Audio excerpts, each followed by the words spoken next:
Hey guys, welcome back to Mino Sester Malka's channel. Today I want to ask, I think the most brilliant question I have seen, and that is, what is the role of a teacher? Now, if you have this question or you want to hear the answer, give this video a thumbs up so I will know that you and I are on the same page. So, what is the role of a teacher? Now, many years ago, especially when I was in school, I would literally sit at a desk. The role of the teacher was to talk, and my job was to, in many ways, gain the knowledge of the teacher. Now, fast forward a few years or whatever, it was nice, it was cute, but it left a lot of holes. Holes in terms of critical thinking, holes in terms of what comes next, holes in terms of, what's my future like?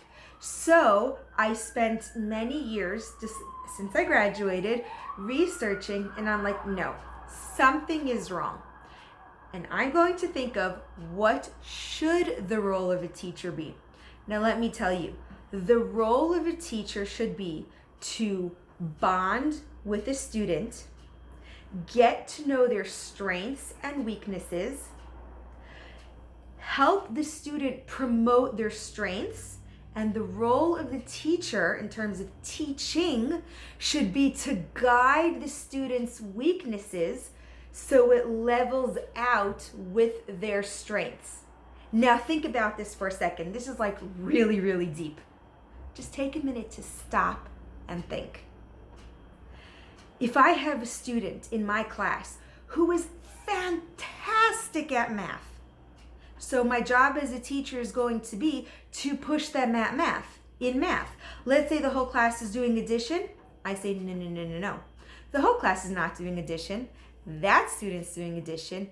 But this student here, we're going to push to multiplication because I am, helping them feel confident in their strengths. But now you say, well, this student can't read. The student can't read. What's the job of the teacher? Now let me tell you, instead of giving that student who, like I said, strong in math, weak reader, instead of saying, well, guess what? We're going to slow down your math progress and kind of push your reading progress. I'm like, we're going to double up on math, which I know is unheard of. Because again, we're promoting the kids' strengths or passions, double up on math, and then say, you know what? Today we are going to learn, let's say, the consonants M-A-T-H or the blend T-H. And yes, I have taught blends before consonants because that's what the kids need. So now they could read the word math. Well, guess what?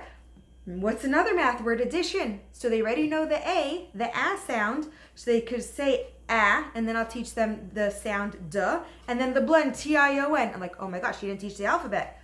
But guess what? The student who loves math is now reading the word math and addition phonetically correct. And every time they see it, hey, teacher, is that addition? I'm like, you're right, that's addition. And then you add the word sum. So now you teach S, but they know M for math. And then you're slowly, what am I doing? I am telling that student, you love math, so we're going to double up on that. I know, but I'm not going to tell them you're a weak reader. I'm like, you know what? You want to read that word? You want to do math? Let's learn a little bit of phonics. And guess what? I can tell you for a fact, I have done this before. I have a student who I never actually sat and taught to read. Actually, I have many students who I've never actually sat and taught to read. I happen to have some students who loved reading, so we did a whole different approach. But for these students, within maybe about a month's time, they started reading chapter books. Why? Because the role of the teacher should be to tell the student, here's your passion, go for it, and to recognize, here's your weakness, we're going to catch it up to your passion. And when the student kind of sees that these two are the same, the growth will happen.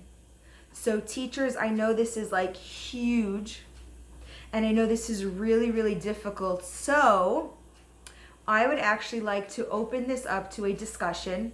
As you could see, YouTube turns off my commenting. So again, head over to Instagram. There is a link below, and I would love to hear how you kind of grew your students' weaknesses into their passions, because this is like so deep, and I guarantee if you guys even try it, you will see a whole new change in the education in your classroom and education as a whole. Thank you guys so much for watching and for stopping by.